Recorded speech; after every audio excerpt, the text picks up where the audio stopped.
సాధిస్తాం పేరు కుమారి మాయావతి గారి నాయకత్వం వర్ధిల్లాలి బహుజన సమాజ్ పార్టీ, వర్ధిల్లాలి బహుజన సమాజ్ పార్టీ, వర్ధిల్లాలి ఎస్సీ ఎస్టీ బీసీ మైనారిటీల ఐక్యత, వర్ధిల్లాలి ఎస్సీ ఎస్టీ బీసీ మైనారిటీల ఐక్యత,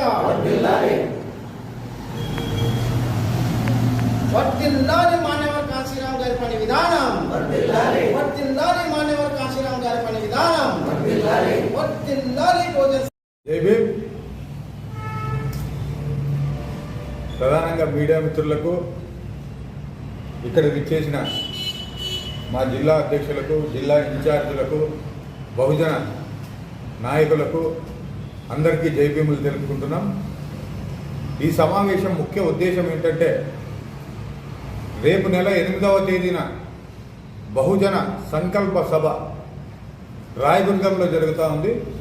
ఈ సభకు ముఖ్య అతిథులుగా రాష్ట్ర అధ్యక్షులు మరియు రాష్ట్ర కోఆర్డినేటర్సు, రాష్ట్ర ప్రధాన కార్యదర్శులు, రాష్ట్ర కమిటీ అంతా రాయదుర్గానికి తరలి వస్తూ ఉంది. ఈ సభను జయప్రదం చేయడానికి జిల్లాలో ప్రతి ఇన్ఛార్జు, ప్రతి బహుజన నాయకుడు, బీఎస్పీ అధ్యక్షులు, బీఎస్పీ కార్యకర్తలు శక్తి వంచన లేకున్నట్లుగా కృషి చేస్తూ ఉన్నారు. ఈ సభను సక్సెస్ చేయడానికి మా వంతు ఏ సహకారం కావాలనేది మా నాయకులు అందరూ కూర్చొని మేము మాట్లాడుకొని ఈ సభను సక్సెస్ చేయడానికి మేము త్వరలోనే మా కార్యాచరణ కూడా చేస్తున్నాం. ఈరోజు పోస్టర్లు, పాంప్లెట్లు కూడా రిలీజ్ చేయడం అనేది జరిగింది. ఈ సభ భారీ ఎత్తున జరగబోతుందని చెప్పేసి మీడియా ముఖంగా మేము తెలియజేస్తున్నాం. సభ ముఖ్య ఉద్దేశం ఏంటంటే, ఈరోజు ఎస్సీ ఎస్టీ బీసీ మైనార్టీలకు రాజ్యాధికారం అనేది కరువైంది. ఆ రాజ్యాధికారం వైపు అడుగులు వేయాలంటే ఈ బీసీలకు కానీ, ఎస్సీలకు కానీ, ఎస్టీలకు కానీ, మైనార్టీలకు కానీ కేవలం ఒక బహుజన్ సమాజ్ పార్టీనే అని చెప్పేసి తెలియజేస్తున్నాం. ఇప్పుడు ఎన్ని పార్టీలు ఉన్నప్పటికీ బహుజనులకు ఎన్ని సీట్లు ఇచ్చినారని మీరు లెక్కేసుకుంటే, ఆ లెక్క ప్రకారం చూస్తే వాళ్ళు ఉన్న పర్సంటేజ్కి, వాళ్ళు ఇచ్చిన సీట్లకు ఎటువంటి సంబంధం ఉండదు. ఈరోజు 52% ఉన్న బీసీలకు దాదాపు 100 సీట్లు కేటాయించాలి. ఏ పార్టీ కూడా కేటాయించలేదు. ఒక బీఎస్పీ మాత్రమే కేటాయిస్తుందని చెప్పేసి తెలియజేస్తున్నాం. కేటాయిస్తామని కూడా తెలియజేస్తున్నాం. ఈ సభను రేపు 8వ తేదీ జరిగే సభను జయప్రదం చేయాలని చెప్పేసి ప్రతి ఒక్కరిని కోరుకుంటూ జై భీమ్, జై భారత్.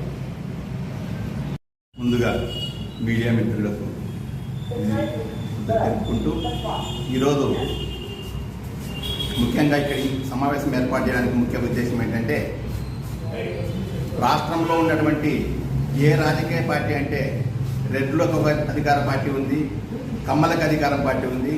ఈ రెడ్లు కమ్మలు కలిపి ఈ ఎస్సీ ఎస్టీ బీసీ మైనారిటీ వాళ్ళని విభజించి, ఎస్సీ వాళ్ళకి ఎస్సీ కార్పొరేషన్, బీసీ వాళ్ళకి బీసీ కార్పొరేషన్ అని, మైనారిటీ వాళ్ళకి మైనారిటీ కార్పొరేషన్ అని విభజించి పరిపాలిస్తున్నారు. ఆ క్రమంలో బహుజనటువంటి 85% ఉన్నటువంటి ఎస్సీ ఎస్టీ బీసీ మైనారిటీలకు అధికారం కావాలంటే ఒక బహుజన సమాజ్ పార్టీని సాధ్యమవుతుందని చెప్పేసి, ఈ రాష్ట్రంలో ఉన్నటువంటి ఎస్సీ ఎస్టీ బీసీ మైనారిటీ అందరినీ కలుపుకొని బహుజన సంకల్ప యాత్ర అని చెప్పి రాష్ట్ర వ్యాప్తంగా ఉన్నటువంటి అన్ని జిల్లాలలోనూ బహుజన సమాజ్ పార్టీని ముందుకు తీసుకొని పడుతూ ఎస్సీ ఎస్టీ బీసీ మైనారిటీ కలుపుకొని ఈ కార్యక్రమం నిర్వహించడానికి ఈ రోజు అంటే మే 8వ తేదీన అనంతపురం జిల్లాలో రాయదుర్గంలో ఈ కార్యక్రమం జరుగుతుంది.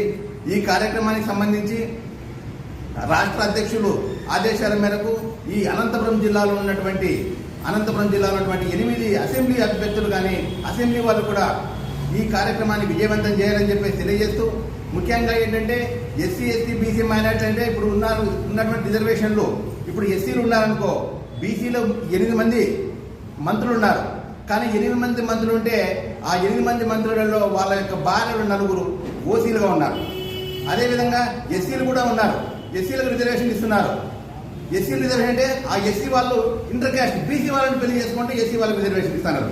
అంటే వాళ్ళు పూర్తిగా ఇట్లా ఎస్సీలు కాదు, ఇట్లా బీసీలో ఉన్నటువంటి బీసీ అంటే వాళ్ళకు సంబంధించినటువంటి ఉన్నటువంటి వైసీపీ కానీ, టీడీపీ కానీ అగ్ర కులాలతో ఎవరైనా సంబంధం ఉండి వాళ్ళతో పెళ్లి చేసుకున్న వాళ్ళకి మాత్రమే రిజర్వేషన్ ఇస్తున్నారు. కాబట్టి ఈ విషయం తెలియజేస్తూ బహుజన్ సమాజ్ పార్టీ వాళ్ళు 8వ తారీఖు రాష్ట్ర వ్యాప్తంగా అన్ని జిల్లాల వారీగా జరుగుతుంది కాబట్టి ఈ కార్యక్రమాన్ని విజయవంతం చేయడానికి ఈరోజు ఇక్కడ పాంప్లెట్స్ కూడా రిలీజ్ చేయడం జరిగింది. ఈ జిల్లా అధ్యక్షుల తరపున చెప్పేది ఏమిటంటే జిల్లాలో ఉన్నటువంటి అన్ని నియోజకవర్గ వాళ్ళు దాదాపు ఒక నియోజకవర్గం నుంచి 100 మంది దాకా వచ్చి ఈ కార్యక్రమాన్ని విజయవంతం చేయాలని చెప్పేసి తెలియజేస్తున్నాను. జై భీమ్, జై భారత్, జై కాంచీరామ్.